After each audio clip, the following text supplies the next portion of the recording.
Thanksgiving dinners, Christmas dinners, get-togethers. How do we deal with negative family members? I'm Dr. Steve. I'm going to show you 3 ways in which we can better strategize around these negative family members. Are you ready? Let's get connected.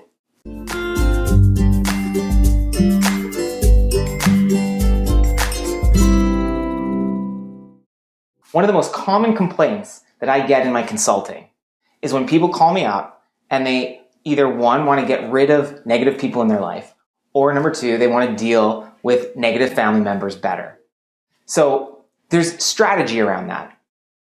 And although we can't change other people, we can't change their behavior or how they think or how they react or the emotions that they express when we're around them on a family get-together, what we can do is we could obviously change our own perspective and change our own behavior. That's what we do actually have a say over.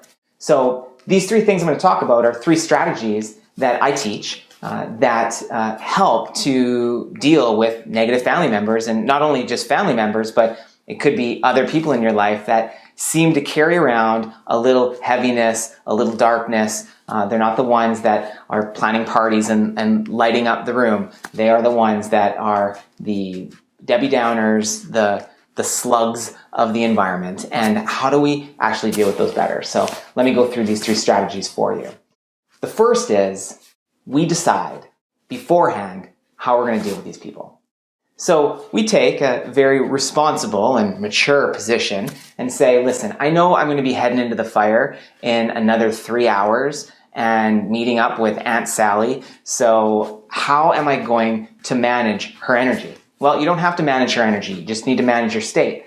And you can decide beforehand how exactly you're going to do that. So when she's typically going to start nitter-nattering or criticizing or communicating, talking the way that she normally does, you've already pre-planned out in your awareness how you're going to respond.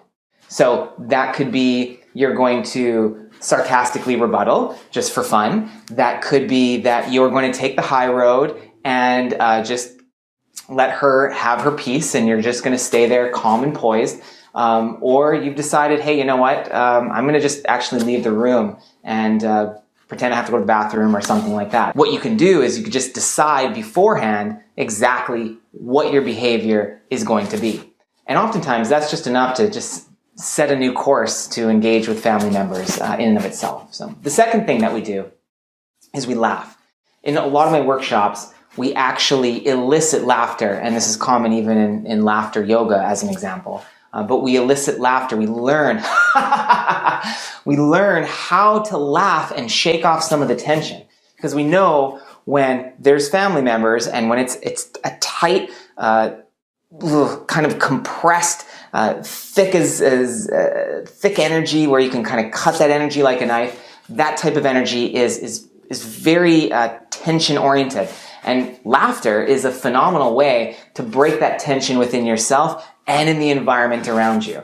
So I teach people how to laugh. Hey, listen, you can laugh this thing off. You can actually go in their presence and laugh it off. And how they respond is going to be up to them. And if they're a very dark or negative person, in a sense that they're going to respond the way that they respond to most other things anyways, but you still have control over your state. So laugh away.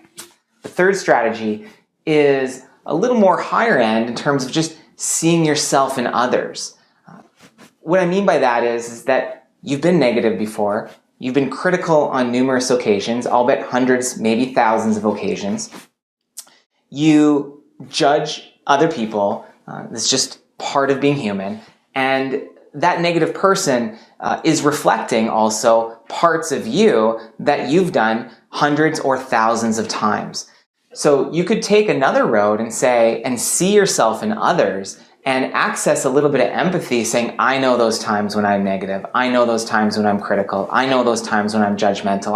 I've had a bad day, or I'm just feeling really guarded or defensive, or I'm usually doing that after I've had an argument with someone. And so you start to access a little bit of empathy for the other individual, knowing that you've been there before, you've played that game before, and And so you just access a little bit more of a heart-centered capacity for them instead of, kind of beating your head against the wall and thinking of them as some adversarial matchup that you need to go to. You see yourself in them and you have empathy and love for them and yourself.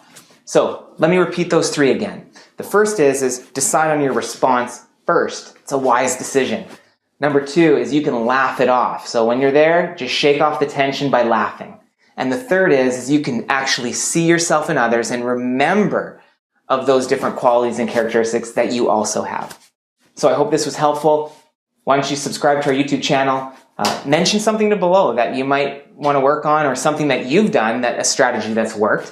And head on over to stephenfonso.com where I'd love for you to come over and hang out with us and learn about resilience, health, healing, and well-being.